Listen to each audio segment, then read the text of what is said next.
औज़ुबिल्लाहि मिनश्शैतानिर्रजीम बिस्मिल्लाहिर्रहमानिर्रहीम। मेरा नाम मोहम्मद अहमद ख़ान है और मैं DIHE का फॉल 17 का स्टूडेंट हूँ। हमारा एक सब्जेक्ट है कम्युनिकेशन स्किल्स का। वो हमारा सब्जेक्ट बड़ा ज़बरदस्त सब्जेक्ट है, बड़ा इम्पोर्टेंट सब्जेक्ट है, जैसा कि आप सब जानते हैं। उसमें हमारी पढ़ाई भी बड़ी ज़बरदस्त चल रही है।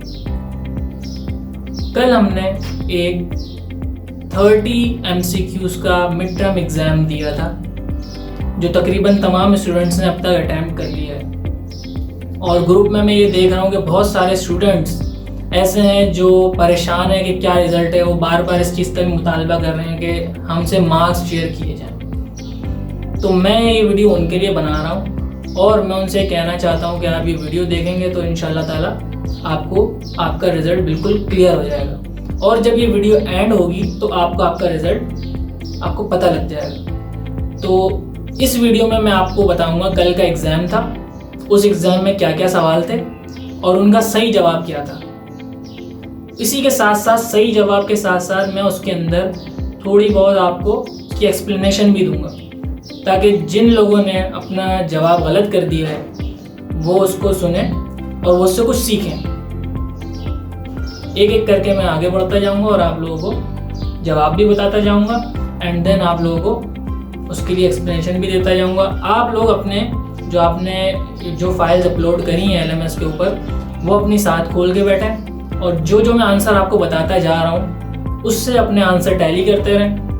आप लोगों के रिजल्ट पता चल जाएंगे। तो चलते हैं अपने क्वेश्चंस की तरफ। अच्छा जी, तो हम अब आ गए हैं अपने सवालात की तरफ। पहला सवाल आप देख सकते हैं, लिखा हुआ है व्हाट इज़ कम्युनिकेशन। तो दोस्तों सबसे पहले ये आप जान लें कि कम्युनिकेशन है क्या। ये सबसे बेसिक सवाल है। सबसे पहले टॉपिक में इसकी तमाम वजाहतें मौजूद हैं। Communication basically sharing of ideas है और इसके अंदर लिखा हुआ है art of speaking and conversation. ठीक है, ये सारी चीज़ें भी इसमें शामिल हैं, लेकिन जो बेसिक डेफिनेशन है कम्युनिकेशन की वो शेयरिंग ऑफ आइडियाज़ है। जैसे मेरे पास अगर कोई आइडिया है और मैं अगर आप तक कोई बात पहुंचा रहा हूं तो दिस इज़ कम्युनिकेशन। इसके अंदर सारी चीज़ें आ जाती हैं। तो पहला सवाल जो है हमारा, उसका जवाब होगा शेयरिंग ऑफ आइडियाज़। ठीक है, तो अब हम चलते हैं अपने नेक्स्ट सवाल की तरफ। अच्छा, अगले सवाल में कह रहा है टिक द करेक्ट वन। ठीक है, उसके अंदर इसने हमें बताया है कि communication mean to just put your point forward. यानी कि कम्युनिकेशन का मतलब ये है कि सिर्फ अपनी बात आगे रख दी और बस, ये कम्युनिकेशन है। ठीक है, दूसरे में कह रहा है communication is a whole set of skills which can be learned. कि इस कम्युनिकेशन जो है एक पूरी की पूरी एक सेट है, स्किल का सेट है और उसको हमें सीखना चाहिए और सीख सकते हैं उसको हम। ठीक है, और तीसरे में कह रहा है communication mean just talk your way out. यानी कि जैसे आपने अपनी जो बात करनी थी वो कर दी। तो इसके अंदर आप ये देखें, कम्युनिकेशन पहला और तीसरा तो हो नहीं सकता है। ठीक है, क्योंकि कम्युनिकेशन एक ऐसी चीज़ होती है कि आप अपनी बात भी करेंगे और सामने वाले को उसको बोलने का मौका देंगे। Two way communication, two way process, ये चीज़ हमेशा याद रखिए। कम्युनिकेशन टू वे प्रोसेस, जब टू वे प्रोसेस होगा तो कम्युनिकेशन कंप्लीट होती है। तो second one is the right answer. ठीक है, अब हम चलते हैं अपने अगले सवाल की तरफ। अगला सवाल हमारा क्या कह रहा है, कम्युनिकेशन इन्वॉल्व्स। ठीक है, कम्युनिकेशन में क्या क्या चीज़ें शामिल हैं। पहले में कह रहा है स्पीकिंग, राइटिंग एंड रीडिंग। दूसरे में कह रहा है speaking, body language and attitude. तीसरे में कह रहा है speaking, reading, writing, listening, attitude and body language. देखिए, पहला और दूसरा गलत नहीं है, लेकिन ये कम है, यानी कि महदूद है ये। तीसरे के अंदर जो चीज़ें इसने बताई, speaking, reading, writing, listening, attitude, body language, ये सारी चीज़ें कम्युनिकेशन में आती हैं। हमारा जो सही आंसर होगा वो हो जाएगा नंबर 3। आगे बढ़ते हैं।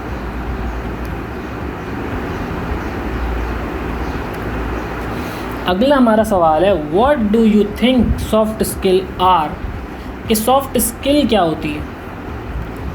दोस्तों, सॉफ्ट स्किल बेसिकली ऐसी ट्रिक है जो इंसान के अंदर की तमाम खुसूसियत को चेंज कर देती है। यानी कि जो इंसान पहले उसका बिहेवियर कुछ हुआ करता था, वो एकदम चेंज होकर एक पॉजिटिव बिहेवियर में आ जाता है। तो देखें आप यहाँ पे क्या लिखा हुआ है, improve your speaking and listening, shifting your attitude from negative to positive, learning how to talk. ये चीज़ अब आप देखें कि जो चीज़ मैंने आपको बताई वो नंबर 2 में है, shifting your attitude from negative to positive. अगर सॉफ्ट स्किल आपके अंदर आ गई तो आपका जो नेगेटिव एटीट्यूड है वो शिफ्ट हो जाएगा पॉजिटिव के अंदर। तो इससे ज़ाहिर ये हुआ कि इसका जो आंसर है वो नंबर 2 है। इसी के साथ आगे बढ़ते हैं।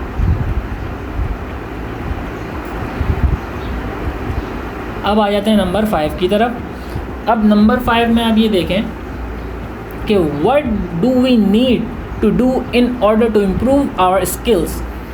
हमें अपनी स्किल्स को इम्प्रूव करने के लिए क्या करना चाहिए। तो पहला आपको कह रहा है भाई practice practice and more practice, दूसरे में कह रहा है read it and eat it, और तीसरे में कह रहा है अटेंड क्लासेस। देखिए, एक चीज़ हम शुरू से पढ़ते आ रहे हैं, प्रैक्टिस मेक परफेक्ट। तो उसकी रूल को अप्लाई करते हैं कि किसी भी चीज़ में अगर हमें परफेक्ट होना है तो उसकी प्रैक्टिस करें, दोबारा प्रैक्टिस करें और दोबारा प्रैक्टिस करें, आप उस चीज़ में एक्सपर्ट हो जाएंगे। तो इस हिसाब से नंबर 1 इज़ करेक्ट आंसर। आगे बढ़ते हैं।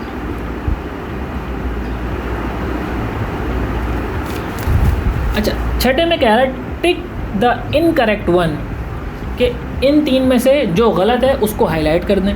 ठीक है, अब हम देखते हैं इसमें गलत क्या है। Communication is an art and a science. ठीक है, इसमें मुझे ऐसी कोई ख़ास गलती नज़र नहीं आती। Communication is English and English only. ठीक है, communication is a skill that we can be learn. तो इसमें जो मुझे सबसे ज़्यादा गलत लग रहा है वो नंबर 2 लग रहा है, क्योंकि ज़्यादातर लोग की थिंकिंग जो हम देखते हैं, लोग ये समझते हैं कि कम्युनिकेशन सिर्फ इंग्लिश है। तो ये चीज़ बिल्कुल गलत है। कम्युनिकेशन के अंदर इंग्लिश का कोई ताल्लुक़ नहीं है। Communication two way process. Communication ये है कि आप अपना पॉइंट सामने वाले तक किस तरह पहुंचा रहे हैं। अब चाहे वो आप इंग्लिश में पहुंचाएं, चाहे आप उर्दू में पहुंचाएं, चाहे पश्तो में पहुंचाएं, चाहे आप कुछ लिख के पहुंचाएं या इशारों में समझाएं या कुछ भी तरीके से समझाएं, दिस इज़ अ कम्युनिकेशन। सिर्फ इंग्लिश इसको इंग्लिश में महदूद कर देना गलत है। तो मेरा हिसाब से number 2 is a right answer. आगे बढ़ते हैं।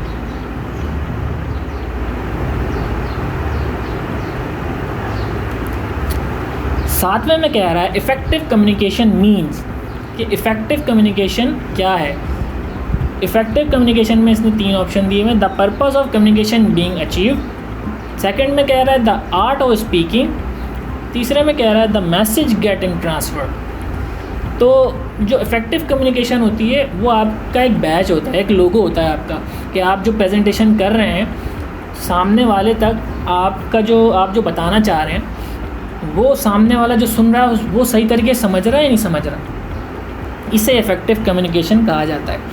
तो आप नंबर 1 पढ़ें, the purpose of communication being achieved, यानी कि आपका जो पर्पस था बताने का, जो आप प्रेजेंटेशन कर रहे हैं वो सामने वाला समझ रहा है या नहीं समझ रहा। अगर उसने समझ लिया और आपका जो ऑब्जेक्टिव था कि मैं जो समझा रहा हूँ वो आपका ऑब्जेक्टिव था, वो अचीव हो गया यानी वो समझ गया, तो दैट मीन्स इफ़ेक्टिव कम्युनिकेशन। तो मेरे हिसाब से इसका जो राइट आंसर होगा वो नंबर 1 होगा। ठीक है, आगे बढ़ते हैं।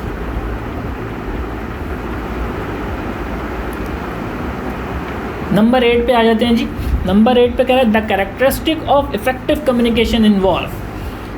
नंबर 1 में कह रहा है the significance of communication in business, second में कह रहा है 7 C's, और 3 में कह रहा है बैरियर ऑफ कम्युनिकेशन। तो जो सिग्निफिकेंस ऑफ कम्युनिकेशन है वो तो गलत है, ठीक है, और 7 C's इसका जो है वो राइट आंसर है। अब 7 C's क्या हैं, आइए मैं आपको दिखाता हूँ 7 C's अलग से, इसको मैं मज़ीद आपको डिटेल में बताऊँगा। देखिए 7 C's को मैं थोड़ा सा डिफ़ाइन करना चाह रहा हूँ आप लोगों के सामने, क्योंकि 7 C's बड़े इंपॉर्टेंट होते हैं इफ़ेक्टिव कम्युनिकेशन के लिए, ठीक है। 7 C's ऑफ इफ़ेक्टिव कम्युनिकेशन, जब आप किसी भी किस्म की प्रेजेंटेशन स्टार्ट करते हैं तो आपको इन 7 C's का ख्याल रखना होता है। अच्छा 7 C's जो है ना, आपको ये चीज़ देखें कि प्रेजेंटेशन को समझें होता क्या है। प्रेजेंटेशन सिर्फ यही नहीं होती कि आपने 10 लोग सामने बैठे हैं और आप स्टेज पे खड़े होकर बोल रहे हैं। प्रेजेंटेशन ये नहीं होती, प्रेजेंटेशन ये भी होती है। और प्रेजेंटेशन के अंदर शामिल क्या होता है, जैसे फॉर एग्ज़ाम्पल आपके जनरल मैनेजर पूरा दिन ऑफिस में बैठ के तमाम लोगों को टास्क देते हैं, तो वो भी एक उनकी प्रेजेंटेशन हो रही है। पूरा दिन उनका काम प्रेजेंटेशन का है। जैसे उन्होंने मुख्तलिफ डिपार्टमेंट्स के हेड्स को बुला के काम दिया तो प्रेजेंटेशन है। तो इस तरह की प्रेजेंटेशन को 7 C's को मद्देनज़र रखते हुए हमको अपने पॉइंट्स को सामने दरवाजे तक पहुंचाना चाहिए।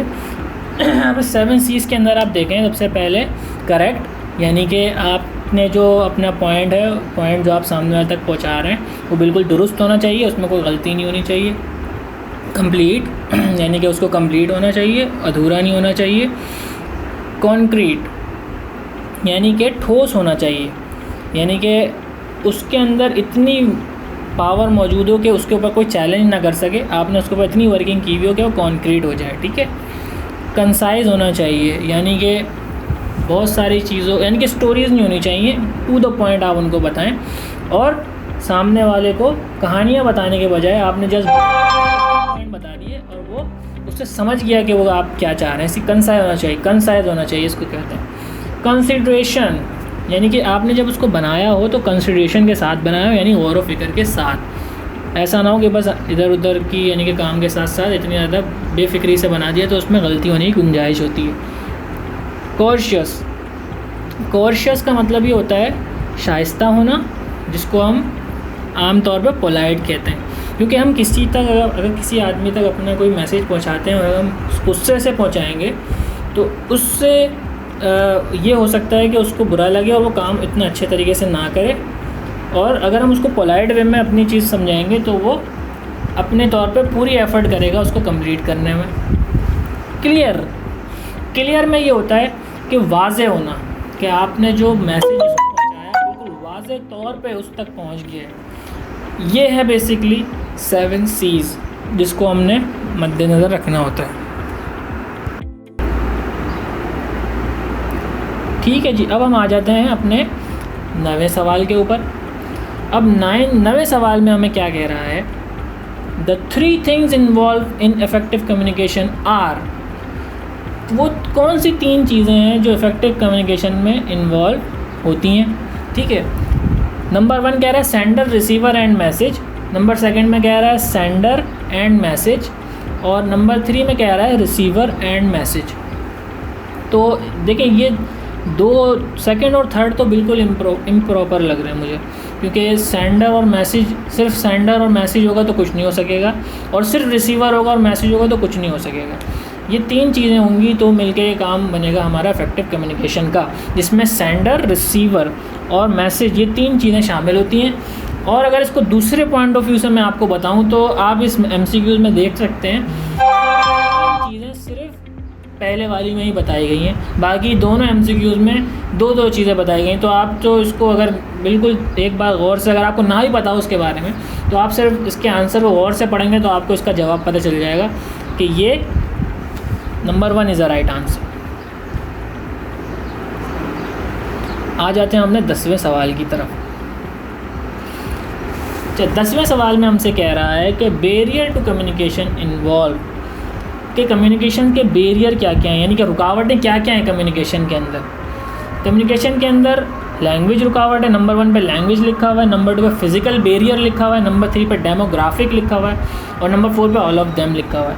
ठीक है, लैंग्वेज भी रुकावट हो सकती है, फिजिकल भी, आपकी फिजिकल बैरियर्स भी बहुत होते हैं, और डेमोग्राफिक भी हो सकता है। ये तीनों चीज़ें जो हैं वो रुकावट बन सकती हैं। डेमोग्राफिक मीन्स आपकी जो ऑडियंस है, आपकी ऑडियंस का ताल्लुक़ किस तबके से है, जैसे कि उसका ताल्लुक़ खैबर पख्तूनख्वा से है, उसका ताल्लुक़ सिंध से है, उसका ताल्लुक़ कराची से है। जैसे आप यूँ समझ लें कि कराची के आदमी को आप शहर की बातें बताएं, जैसे स्मार्टफोन और क्या कहते हैं बारबेक्यू और इस तरह की चीज़ें बड़ी जल्दी समझ लेगा। और आप किसी गांव में जाके अगर ये बात करेंगे तो वो वहाँ पे समझ में नहीं आएगी। और वहाँ पे गांव में आप अगर खेती बाड़ी की बातें करेंगे तो वो उनको बड़ी अच्छी समझ में आएगी, और यहाँ कराची में अगर आप किसी नौजवान को रोक के बोलेंगे तो समझ में नहीं आएगी। तो डेमोग्राफिक बड़ा इंपॉर्टेंट होता है कि आपकी ऑडियंस जिस हिसाब की है आप उसी हिसाब से अपनी कम्युनिकेशन करें। डेमोग्राफिक एक बड़ा बैरियर है। तो पता ये चला कि तीनों बैरियर हैं, तो ऑल ऑफ देम जो चौथा है ये सही आंसर है। इसी के साथ आगे बढ़ते हैं। अच्छा जी, नंबर 11 देखते हैं। नंबर 11 में हमें क्या कह रहा है, emotional intelligence means controlling all your emotions. ठीक है, बिल्कुल सही कह रहा है, तो ये हमारे पास ट्रू हो जाएगा।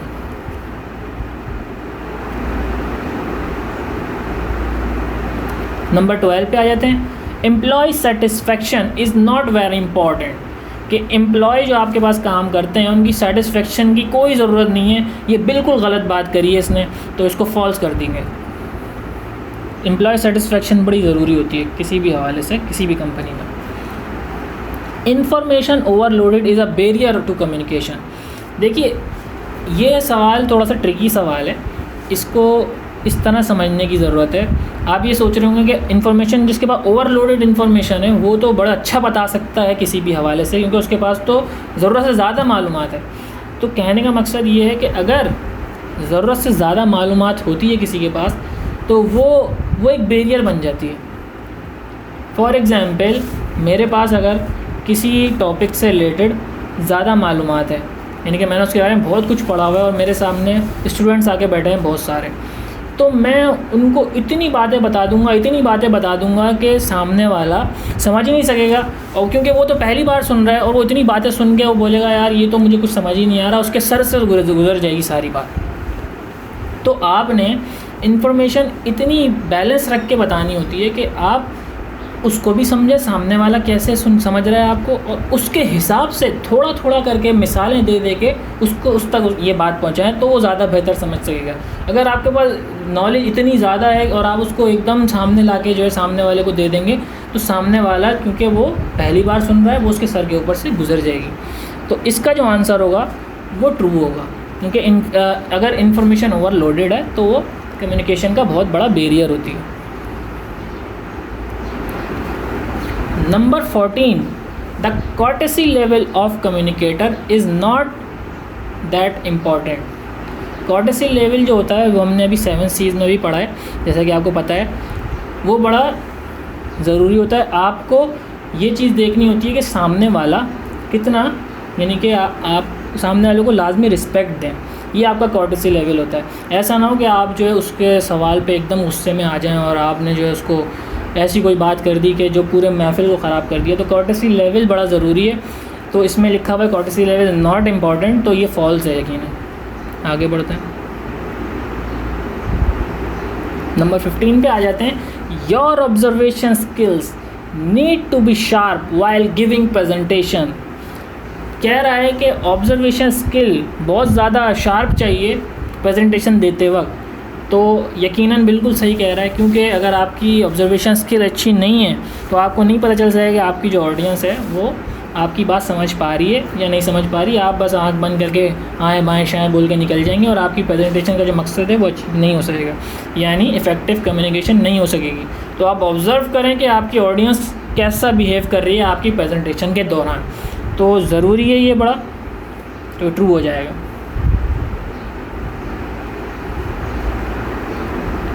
आगे बढ़ते हैं, नंबर 16 कह रहा है SBCC मीन्स। देखिए, SBCC का जो मतलब होता है वो होता है सोशल बिहेवियर चेंज कम्युनिकेशन, और यही ज़्यादातर इस्तेमाल होता है हमारी हेल्थ इश्यूज़ के ऊपर बात करने के लिए। तो इसका जो आंसर होगा वो नंबर 1 होगा। ठीक है, आगे बढ़ते हैं।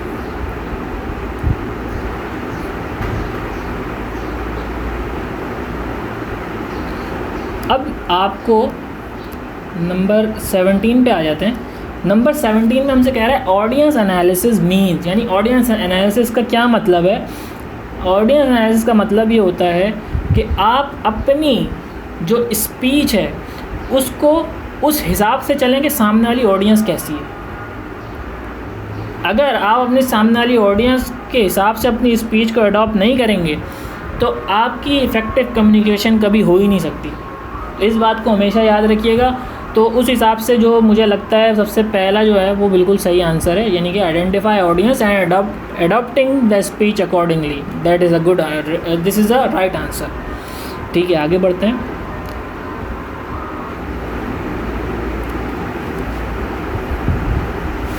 नंबर 18 पे आ जाएं। The message should be organise in order to achieve effective communication. बिल्कुल, ये कह रहा है कि मैसेज जो होना चाहिए वो बिल्कुल ऑर्गेनाइज होना चाहिए। जो आप मैसेज देना चाहते हैं अपने यानी कि सामने ऑडियंस को, वो बिल्कुल क्लियर होना चाहिए, बिल्कुल ऑर्गेनाइज तरीके से होना चाहिए इफ़ेक्टिव कम्युनिकेशन के लिए। बिल्कुल सही बात है, क्योंकि अगर आप अपने मैसेज को बिल्कुल क्लियर कट नहीं करेंगे अपनी ऑडियंस के लिए, तो ऑडियंस कभी भी नहीं समझ सकती, और जब ऑडियंस नहीं समझेगी तो इफ़ेक्टिव कम्युनिकेशन कभी नहीं हो सकेगी। तो ये चीज़ हमेशा याद रखिएगा कि आप जो भी प्रेजेंटेशन दे रहे हैं या कुछ भी किसी को बता रहे हैं तो बिल्कुल क्लियर होना चाहिए, क्योंकि क्लियर नहीं होगा तो आपकी कभी भी इफ़ेक्टिव कम्युनिकेशन नहीं हो सकती। तो इसको ट्रू कर दें।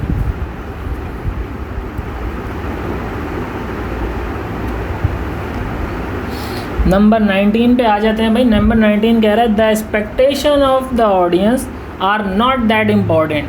कि ये कह रहा है कि जो आपकी जो ऑडियंस की जो विलिंग है, जो चाहत है उसकी, वो उसका सोचना इतना ज़्यादा इम्पॉर्टेंट नहीं है। तो ये बिल्कुल गलत कह रहा है ये, क्योंकि आप अपने ऑडियंस की एक्सपेक्टेशन के हिसाब से अपनी स्पीच करते हैं ताकि उनको अच्छी तरीके से समझ में आए चीज़ों को। तो इसका जो आंसर होगा वो फॉल्स होगा। आगे बढ़ते हैं।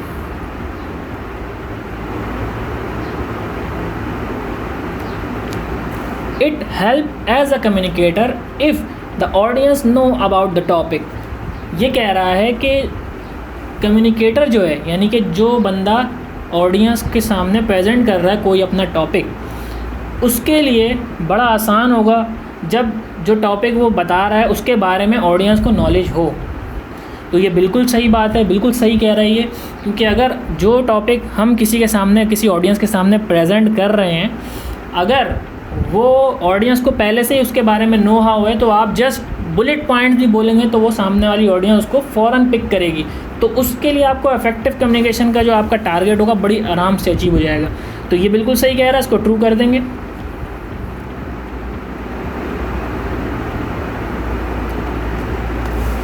ठीक है जी।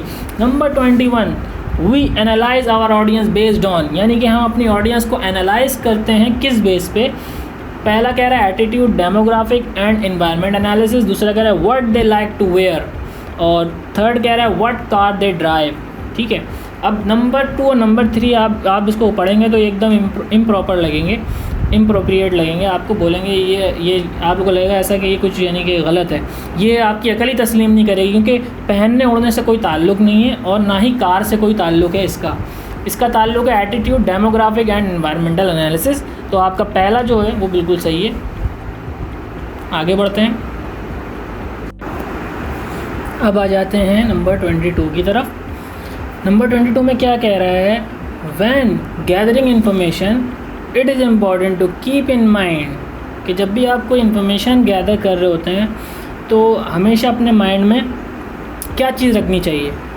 तो दोस्तों, जब भी हम कोई प्रेजेंटेशन बनाते हैं या कोई भी यानी कि किसी भी प्रोजेक्ट पे काम करते हैं, ये जब भी इन्फॉर्मेशन कोई गैदर कर रहे होते हैं, रिसर्च कर रहे होते हैं, तो हमेशा माइंड में अपना ऑब्जेक्टिव रखा जाता है कि हमें आखिर हमारा उसको करने का ऑब्जेक्टिव क्या है। तो इस हिसाब से number 1 is a right answer. आगे बढ़ते हैं। नंबर 23 पे आ जाते हैं। नंबर 23 में कह रहा है these people like to hear thing which is important and no other story interest them, कि वो कौन से लोग होते हैं जो सिर्फ सुनना चाहते हैं, पॉइंट की बात सुनना चाहते हैं, और प्रेजेंटेशन में जो इधर उधर की कहानियाँ होती हैं, जो इधर उधर की स्टोरीज़ होती हैं, वो सुनने में उनका कोई इंटरेस्ट नहीं होता है। वो किस तरह के लोग होते हैं, तो उसमें इन्होंने बताया है कि the happy people, the volunteering people, और तीसरा बताया है the ego centred people. Happy people मतलब खुश आदमी, खुश लोग जो होते हैं, और वॉलंटरी पीपल वो होते हैं जो किसी एक मकसद के लिए काम कर रहे होते हैं, उनका एक टारगेट होता है, उसके लिए वो एक स्पेशल पर्पस टीम होती है। और द ईगो सेंटर्ड पीपल वो होते हैं, जैसे कि आपने देखा होगा बड़ी बड़ी कंपनीज़ के अंदर CEOs होते हैं, एक्टर्स होते हैं, ये लोग वो होते हैं जो किसी भी काम के जस्ट टारगेट फोकस्ड होते हैं। ये इनको किसी स्टोरीज से कोई मतलब नहीं होता, ये बस ये कहते हैं कि आपका जो टारगेट था वो अचीव हुआ या नहीं हुआ, इनका सिर्फ मतलब इससे होता है। तो ये बड़े जो ऊपर लेवल के लोग होते हैं, ये वो होते हैं ईगो सेंटर्ड पीपल। तो इसका जो आंसर होगा वो यही होगा, ईगो सेंटर्ड पीपल, क्योंकि यही वो लोग होते हैं जिनको इधर उधर की स्टोरी से कोई मतलब नहीं होता। ये बस ये चाहते हैं कि जो गोल सेट हुए हैं वो अचीव होने चाहिए। नेक्स्ट पे आ जाते हैं। अगला सवाल कह रहा है what not to do when you see a person in the crowd sleeping और लूजिंग इंटरेस्ट। जब आप किसी को प्रेजेंटेशन दे रहे हैं और आपकी नज़र पड़ी एक ऐसे इंसान के ऊपर जो कि सो रहा है या उसका आपके ऊपर तवज्जो नहीं है, तो आपको उसके साथ क्या नहीं करना, ये चीज़ बड़ी ज़रूरी है। क्या नहीं करना इसमें सवाल में पूछा है, तो क्या नहीं करना देखते हैं भाई। नंबर 1, टेल अ स्टोरी, कि उसको स्टोरी नहीं बतानी, ठीक है। मेक देम गो आउट, और नंबर 3 कह रहा है यूज़ अप्रोप्रिएट ह्यूमर। तो हमें क्या नहीं करना उसके साथ, हमें उसको वहाँ से ये नहीं कहना उठ के तुम उठ के बाहर चले जाओ, क्योंकि ये सबसे चीप काम होता है कभी भी प्रेजेंटेशन के दौरान, कि अगर आप किसी को ये कह दें कि आपका कंसंट्रेशन नहीं, आप उठ के बाहर चले जाएं, आप यहाँ से आप यानी कि आप यहाँ बैठे ही नहीं। तो सबसे ज़्यादा इस चीज़ पे फोकस रहना। कभी आपने गुस्से में आके इस तरह की कोई बात नहीं करनी कि आपने क्या करा कि आपने उसको कहा कि भाई बाहर निकल जाओ। तो इस चीज़ पर कंट्रोल रखें और आप अपने उसको अपनी यानी कि अपनी अंदाज़े बयां से उसको इम्प्रेस करने की कोशिश करें, उसको अपनी तरफ मुतवज्जो करें। ये ना करें कि आप उसको अपनी प्रेजेंटेशन को ये काम करके ख़राब कर दें। तो ये आपने नंबर 2 कर देना है इसको, मेक देम गो आउट, ये हमें कभी नहीं करना। नंबर 25 पे आ जाते हैं। नंबर 25 पे कह रहे हैं the 3 stage of audience analysis. ये 3 स्टेज ऑफ ऑडियंस एनालिसिस क्या है? तो दोस्तों 3 स्टेज ऑडियंस एनालिसिस ये होता है कि आपने अपनी स्पीच से पहले, स्पीच के दौरान और स्पीच के बाद एनालिसिस करने, वो कहलाता है हमारा 3 स्टेज ऑडियंस एनालिसिस। उसमें ये सारी चीज़ें शामिल हैं। तो उस हिसाब से आप ये देखें कि नंबर 2 जो है, नंबर 2 में यही लिखा है जो मैंने आपको बताया, the analysis before speech, during the speech and after the speech. तो इसका जो राइट आंसर हो जाएगा वो नंबर 2 हो जाएगा। आगे बढ़ते हैं। 26 कह रहा है SBCC strategies are important in. ये मैं आपको पहले ही बता चुका हूँ SBCC का कि ये हेल्थ इश्यूज़ के ऊपर बात करती है। तो आपका ये सवाल का जवाब जो होगा नंबर 1 हो जाएगा, एड्रेसिंग हेल्थ इश्यूज़। तो ये आपने पहला पढ़ा, पहला ही इसका सही आंसर है। तो हमने इसको देखा, इसको टिक कर दिया। आगे बढ़ते हैं।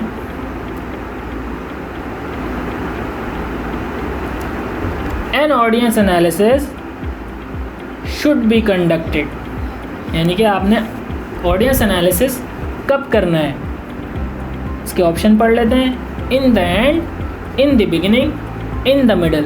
तो ये बात हमेशा याद रखिएगा, एंड में कभी भी एनालिसिस नहीं होता, हमेशा एनालिसिस पहले होता है, और मिडिल में भी कभी नहीं हो सकता। तो इसका जो ऑडियंस एनालिसिस जो है, आप ऑडियंस एनालिसिस बिगिनिंग में करते हैं, फिर उसके हिसाब से अपनी स्पीच को अडॉप्ट करते हैं। तो इसका जो आंसर होगा नंबर 2 हो जाएगा। ठीक है, आगे बढ़ते हैं। नंबर 28 में small focus team should conduct the analysis. ठीक है, स्मॉल फोकस टीम जो है वो एनालिसिस को कंडक्ट करती है। क्या ये सही है या गलत है? देखिए, हमेशा एनालिसिस जो होता है वो एक स्पेसिफिक एरिया का होता है। ठीक है, एनालिसिस जो वर्ड है वो एक स्पेसिफिक एरिया का होता है, और उसको एनालिसिस करती है एक स्मॉल फोकस टीम, यानी कि उस एरिया की टीम जो सिर्फ उसी चीज़ को देख रही है, वही फोकस करती है। इसकी मैं मिसाल आपको इस तरह दूंगा, एक घर की मिसाल दूंगा, फिर एक इंडस्ट्रियल मिसाल दूंगा। घर की मिसाल ये है कि आप जिस घर में रहते हैं, जिस कमरे में आप रहते हैं, उसके चारों तरफ मकड़ी के जाले हो सकते हैं, धूल मिट्टी जमी हो सकती है, लेकिन आप वहाँ रह रहे हैं, आपको नज़र नहीं आएगा। लेकिन जब बाहर से कोई मेहमान आएगा और आके कमरे में घुसेगा तो वो कहेगा, यार ये क्या, तुम्हारे कमरे में तो मकड़ी के जाले और धूल मिट्टी है, डस्ट है तुम्हारे कमरे में। उसका फोकस डायरेक्ट उसी के ऊपर जाएगा, और आप वहाँ पे वहीं रहते हैं, पूरा दिन वहीं गुजारते हैं, तो वो आपको नज़र नहीं आता, क्योंकि आप उसके ऊपर फोकस नहीं कर रहे होते। इसी तरह आप इंडस्ट्रियल मिसाल दूंगा कि आप जैसे आप हेल्थ सेफ्टी डिपार्टमेंट होता है, हर कंपनी में सुपरवाइज़र, प्रोडक्शन डिपार्ट है, क्वालिटी डिपार्टमेंट है, हेल्थ सेफ्टी डिपार्टमेंट है, सबको पता है सही गलत क्या होता है। लेकिन एक हेल्थ सेफ्टी डिपार्टमेंट बस विज़िट उनका यही होता है कि ये देखना कि हेल्थ सेफ्टी को कहाँ डिटोरिएट किया जा रहा है। अगर वो हेल्थ सेफ्टी का बंदा वहाँ नहीं आए तो सुपरवाइज़र को भी पता है कि भाई क्या गलतियाँ हो रही हैं, लेकिन वो उसको इग्नोर करता है। तो हमेशा एनालिसिस जो होता है वो स्मॉल फोकस टीम ही करती है। तो इसका जो सही आंसर होगा small focus team conduct analysis, तो ये ट्रू हो जाएगा। आगे बढ़ते हैं।